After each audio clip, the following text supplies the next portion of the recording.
మత్స్యకార భరోసా కూడా ఒక 70% చేస్తున్నారు.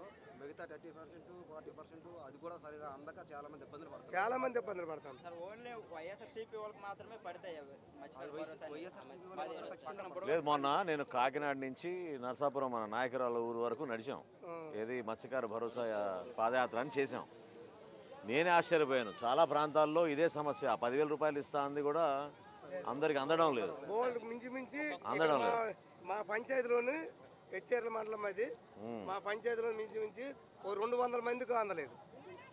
మాకు ఆంధ్రలోకి ఎలాగుంది, 300 ఎకరాలు ఉన్నట్టుకు, 100 ఎకరాలు ఉన్నట్టుకు, 70 ఎకరాలు ఉన్నట్టుకు మాకు వస్తుంది అనమాట. అప్లై చేసిన తర్వాత జీవో వస్తుంది, మీకు ఇది ఉంది మీకు రాదు. 100 ఎకరాల అంటే జీవో అనేది మా కుర్రోడికి సార్, మా కుర్రోడు ఇప్పుడు ఉదరా తెలుపుండు డ్రైవరే కానీ మా కుర్రోడికి 300 ఎకరాలు ఉందని వచ్చింది సార్. నాకు 70 ఎకరాలు ఉందని వచ్చింది సార్. గత సంవత్సరం పడ్డది 10,000, ఈ సంవత్సరం పడలేదు సార్. అంటే ఏ భూములు అనేది ముందే ఇవ్వకుండా వెనకిస్తారు సార్ అప్లై చేసిన తర్వాత. చెప్పమ్మా. నాకు రాలేదు సార్.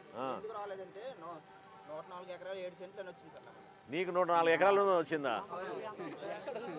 మంచి ధనవంతుడు వేను.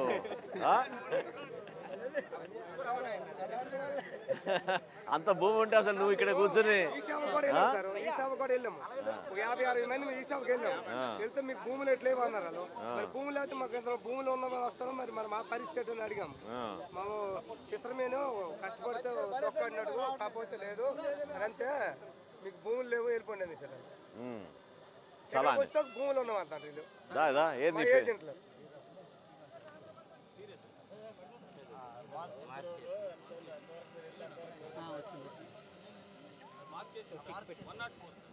చూసా 104 ఎకరాలు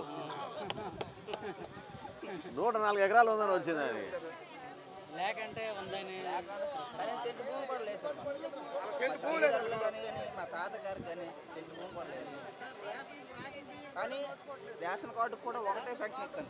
మళ్ళీ చెప్పు. రేషన్ కార్డుకి ఒకటే ఫ్యాక్షన్ ఇస్తున్నారు సార్, 10,000 రూపాయలు. అదేనా కొంతమందికి వచ్చాయి, కొంతమంది గోల్డ్ మంది రాలేదు సార్. రైతు భరోసా అనేది ఇది ఎక్కడి నుంచి వచ్చింది నీకు? ఇది అంటే ఈ వాలంటీర్ ఇచ్చిందా?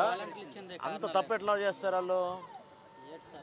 ఏదో ఒక వెళ్ళలేని వాళ్ళకి మత్స్యకార భరోసా వేశారండి. మత్స్యకార ఇతర జాతులకి కూడా మత్స్యకార భరోసా వేసేది.